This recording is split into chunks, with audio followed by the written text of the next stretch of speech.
ಅವರಷ್ಟು ಒಳ್ಳೆ ಈ ಹಣಕಾಸು ನಿಭಾಯಿಸೋರು ಯಾರು ಇಲ್ಲ ಅಂತಿದ್ರು. ಬಟ್ ಈ 3 ವರ್ಷಗಳಲ್ಲಿ ಇವರಷ್ಟು ಬಹುಶಃ ಇಷ್ಟು ಹೀನಾಯವಾದ ಬಜೆಟ್ ಆಗಲಿ ಇಷ್ಟೊಂದು ಕೆಳಮಟ್ಟಕ್ಕೆ ವಿಚಾರ ಮಾಡೋ ಪರಿಸ್ಥಿತಿ ಬರ್ತಾರಂತ ನಾವ್ ಯಾರು ಅನ್ಕೊಂಡಿದ್ದಿಲ್ಲ.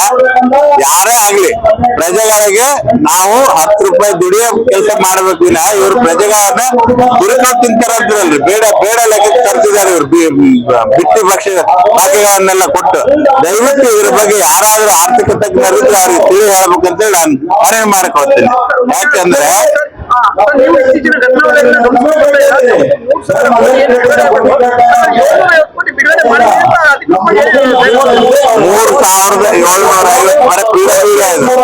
37,000 ಕೋಟಿ ಟೋಟಲ್ ಪೆಂಡಿಂಗ್ ಇರೋದು. 700 ಕೋಟಿ ಬಿಡುಗಡೆ ಮಾಡಿದೆ. ಪ್ರತಿ ಸಾರಿ ಏನಾಗ್ತಾ ಇದೆ, 10%, 20% ಕೊಟ್ಟಾಗ ನಂದು 1 ಕೋಟಿ ಇದೆ ಆದ್ರೆ 20 ಲಕ್ಷ ಕೊಡ್ತಾರೆ. 20 ಲಕ್ಷ ತಗೊಂಡ್ಕೊಳ್ಳೆ ನಂದು EMI ಇರುತ್ತೆ. EMI ಕಟ್ಟಕ್ ಆಗಲ್ಲ, ಹೊರಗಡೆ ಸಾಲ ತಂದಿರುತ್ತೆ, ಅವ್ರಿಗೂ ದುಡ್ಡು ಕೊಡಕ್ ಆಗಲ್ಲ. ಆ EMIಗೆ ಹೋಗುತ್ತೆ, ಉಳಿದಿದ್ದು ನಮ್ ಡೀಸೆಲ್ಗೆ ನಮ್ ಖರ್ಚಿಗೆ ಆಗ್ಬಿಡುತ್ತೆ. ಸಾಲಗಾರರಿಗೆ ನಾವು ಸಾಲ ತೀರ್ಸಕ್ಕೆ ಆಗ್ಲಾರ್ದಂತ ಪರಿಸ್ಥಿತಿ ಬಂದಿದೆ. ದಯವಿಟ್ಟು ಬಡ್ಡಿ ಕೂಡ ಕಟ್ಟಕ್ ಆಗ್ತಾ ಇಲ್ಲ ನಮಗೆ. ಈಗಾಗಲೇ ನಮ್ಮ ಅಣ್ಣ ತಮ್ಮಂದ್ರು ಹೇಳಿದ್ರು, ಕಾಂಟ್ರಾಕ್ಟರ್ ಅಂದ್ರೆ ಹೆಣ್ಣು ಕೊಡೋ ಪರಿಸ್ಥಿತಿ ಇಲ್ಲ ನಮ್ಮ ಮಕ್ಕಳಿಗೆ, ಅಂತ ಪರಿಸ್ಥಿತಿ ಬಂದು ಹೋಗ್ಬಿಟ್ಟಿದೆ. ಮೊದಲು ಕಾಂಟ್ರಾಕ್ಟರ್ ಅಂದ್ರೆ ಒಳ್ಳೆಯವರು, ಇವ್ರು 4 ಕಾಸು ಇಟ್ಕೊಂಡು ಚೆನ್ನಾಗಿದ್ದಾರೆ ಅನ್ನೋ ಒಂದು ಮನೋಭಾವನೆ ಇತ್ತು. ಇವತ್ತಿನ ಪರಿಸ್ಥಿತಿ ಏನಾಗಿದೆ ಅಂದ್ರೆ ಕಾಂಟ್ರಾಕ್ಟರ್ ಅಂದ್ರೆ ಇವ್ರು ಸಾಲಗಾರರು, ಇವ್ರಿಗೆ ಯಾರು ನಾವು ಹಣನೂ ಕೊಡಬಾರದು, ಇವ್ರಿಗೆ ಹೆಣ್ಣು ಕೊಡಬಾರದು ಅನ್ನೋ ಪರಿಸ್ಥಿತಿಗೆ ಈ ಗೌರ್ಮೆಂಟ್ ಬಂದಾಗ ನಮ್ಮ ತುಚ್ಛವಾಗಿ ಮಾಡಿಬಿಟ್ಟಿದೆ. ದಯವಿಟ್ಟು ಇದರ ಬಗ್ಗೆ ಸರ್ಕಾರ ಗಮನ ಹರಿಸಿದ್ರೆ ಬಹಳ ಒಳ್ಳೇದು. ಯಾಕಂದ್ರೆ ಜನರನ್ನ ಭಿಕ್ಷೆ ಬೇಡ ಮಾಡಕ್ಕೆ ಬಿಡಬಾರದು. ಯಾವುದೇ ಒಬ್ಬ ತಂದೆ ತಾಯಿ ಮಕ್ಕಳ ಎಲ್ಲಿವರೆಗೂ ಸಾಕಾಗುತ್ತೆ, ಅವರು ಇರೋವರೆಗೆ ಸಾಕಾಗ್ತದೆ, ನಂತರ ಅವ್ನು ಬದುಕ್ಬೇಕಲ್ರಿ. ಇವ್ರು ಭಿಕ್ಷೆ ಬೇಡಕ್ಕೆ ಹಚ್ಚಿದ್ದಾರೆ ಜನರನ್ನ. ಇವ್ರ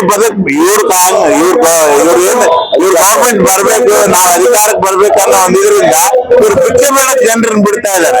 ದಯವಿಟ್ಟು ಇದನ್ನ ಅವರು ಇದ್ರ ಬಗ್ಗೆ ಒಂದು ಮಾಹಿತಿ ತಗೊಂಡ್ರೆ ಬಹಳ ಒಳ್ಳೇದಾಗ್ತದೆ ಅಂತ ನನ್ನ ಕಳಕಳ ಮನವಿ. ಲೈನ್ ಆಫ್ ಕ್ರೆಡಿಟ್ ಆಗಿರ್ಬೋದು, ಇದರ ಬಗ್ಗೆ ಅವರು ಫೈನಾನ್ಸ್ ಅಲ್ಲಿ ಪ್ರಯತ್ನ ಮಾಡ್ತಾ ಇದ್ದಾರೆ. ಅದಕ್ಕೆ ಪ್ರಯತ್ನಕ್ಕೆ ನಾವೆಲ್ಲರೂ ಸಂಘಟನೆ ಕೊಡ್ತಾ. ಸತೀಶ್ ಜಾರಕಿಹೊಳಿ ಅವರು ನಮ್ಮ ಬೆಳಗಾವಿ ಜಿಲ್ಲೆಯಲ್ಲಿ ನಾವು ಫಸ್ಟ್ ಸ್ಟ್ರೈಕ್ ಮಾಡಿದ್ವಿ. ಅನ್ಸೋಕ್ಕಾಗತ್ತೆ, CBF 5 ಲಕ್ಷಕ್ಕೆ 10 ಲಕ್ಷ ಮಾಡಿದ್ರು. 10 ವರ್ಷ ಮೀಟಿಂಗ್ ಕರೆದು ಆಮೇಲೆ ನಮ್ದು MDP ಆಗಿದೆ. PWD ಇಲಾಖೆಯಲ್ಲಿ ಯಾವುದೇ ತೊಂದರೆ ಇಲ್ಲ. MDP ಬಗ್ಗೆ ಇನ್ನು ಇಲಾಖೆಯಲ್ಲಿ ಬಹಳ ತೊಂದರೆ ಆಗ್ತಿದೆ. ಅದನ್ನು ರಾಜ್ಯದ ಗುತ್ತಿಗೆ ಸಂಘದ ಅಧ್ಯಕ್ಷರು ಪ್ರಯತ್ನ ಮಾಡ್ತಾ ಇದ್ದಾರೆ. ನಿಮ್ಮ ಸಹಕಾರ ಬಹಳ ಬೇಕು. ಇದರಂತೆ ನಮ್ಮ ಲೋಕೋಪಯೋಗಿ ಸಚಿವರು ಇನ್ನೂ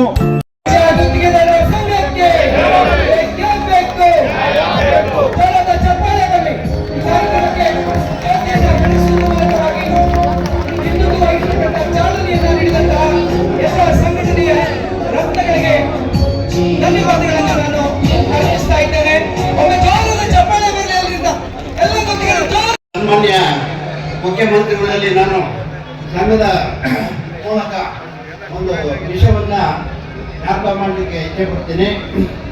ಬಹಳ ನೋವಿನಿಂದ ಹೇಳುವಂತ ವಿಷಯ ಇದು. ಯಾಕಂದ್ರೆ ಆಗಿನ ಸಮಯದಲ್ಲಿ ವಿರೋಧ ಪಕ್ಷಗಳ ನಾಯಕರು, ಈಗಿನ ಹಾಲಿ ಮುಖ್ಯಮಂತ್ರಿಗಳಾದಂತಹ ಸಿದ್ದರಾಮಯ್ಯನವರು ಗುತ್ತಿಗೆದಾರರಿಗೆ ಪ್ರಾಮಿಸ್ ಮಾಡಿದ್ರು, ನಮ್ಮ ಸರ್ಕಾರ ಬಂದ್ರೆ ನಾವು 1 ರೂಪಾಯಿ LOCಗೆ ದುಡ್ಡನ್ನ ಕಮಿಷನ್ ರೀತಿಯಲ್ಲಿ ಕೇಳಲ್ಲ, ನಿಮ್ಮ ಹಣವನ್ನು ಕೂಡಲೇ ನಾವು ಬಿಡುಗಡೆ ಮಾಡ್ತೀವಿ ಅಂತ ಹೇಳಿದಾರಲ್ವ ಸ್ವಾಮಿ. ನಾವು 3 ವರ್ಷ ಕಾಯ್ದು ನಮ್ಮ ಹೆಂಡತಿ ಮಕ್ಕಳು ಮತ್ತೆ ನಮ್ಮ ವ್ಯವಹಾರ, ನಮ್ಮ ಹೆಸರು ಎಲ್ಲ ಡ್ಯಾಮೇಜ್ ಮಾಡ್ಕೊಳ್ತಾ ಇದ್ವಿ. ದಯಮಾಡಿ ನೀವು ಮಾತನ್ನ ಇನ್ನೊಮ್ಮೆ ಜ್ಞಾಪಿಸ್ಕೊಡಿ. ನಮಗೆ ಕೊಡ್ಬೇಕಾಗಿರೋಂಥ ದುಡ್ಡನ್ನು ಕೊಡಿ ಅಂತ ಕೇಳ್ತಾ ಇದ್ದೀವಿ ವಿನಂತಿಯಿಂದ. ದಯಮಾಡಿ ಇದನ್ನ ಮುಖ್ಯಮಂತ್ರಿಗಳಿಗೆ ಕಿವಿಗೆ ಬೀಳಬೇಕಿದ್ದು. ಯಾಕಂದ್ರೆ ನಮ್ಮ ಉಪಾಧ್ಯಕ್ಷರು ಹೇಳಿದ್ರು ವಿಧಾನಸಭೆ ಮುಂದೆ ಮೆಸೇಜ್ ಬಂದಿದೆ ಅಂತ. ನಮಗೆ ಮೆಸೇಜ್ ಎಲ್ಲಾ ಜಿಲ್ಲೆಗಳಲ್ಲಿ ಪೂರ್ವ ಸಭೆ ಅಲ್ಲೇ ಮಾಡ್ತಿದೆ ಅಂತ ಹೇಳಿ ಪ್ರತಿ ಜಿಲ್ಲೆಗೂ ಸುಮಾರು 25 ದಿನಕ್ಕೆ 2 ಜಿಲ್ಲೆಗಳಂತೆ 21 ದಿನ ಸುತ್ತಿ ಅಧ್ಯಕ್ಷರು ಮತ್ತು ನಮ್ಮ ಪದಾಧಿಕಾರಿಗಳು ಅವರಿಗೆ ಸಹಕಾರ ಕೊಟ್ಟಂತ ನಮ್ಮ ಪ್ರಧಾನ ಕಾರ್ಯದರ್ಶಿ ನಂದಕುಮಾರ್, ದಿನೇಶ್, ಕೃಷ್ಣೇಗೌಡರು, ಮತ್ತೆ ನಟರಾಜ್ ಅವರು, ಮತ್ತೆ ಲಕ್ಷ್ಮೀಪತಿ ಅವರು ಎಲ್ಲರೂ ಕೃಷ್ಣಾದ ದಯವಿಟ್ಟು ಸ್ವಾಗತ.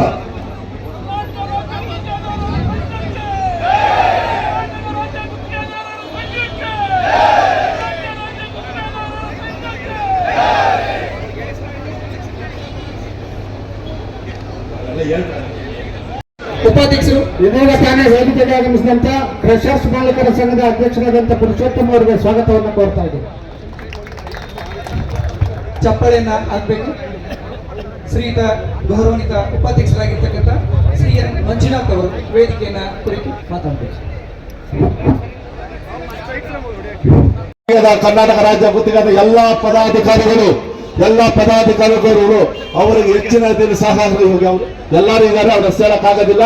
ನಾವೆಲ್ಲ ಸೇರಿ ಅಧ್ಯಕ್ಷ ಹೇಳಿದ್ರು, ನೋಡಪ್ಪ ಎಲ್ಲಾ ಜಿಲ್ಲಾ ನಮಗೆ ಟ್ರಾಫಿಕ್ ಜಾಮ್ ಆಗಿದೆ ಅಂತ.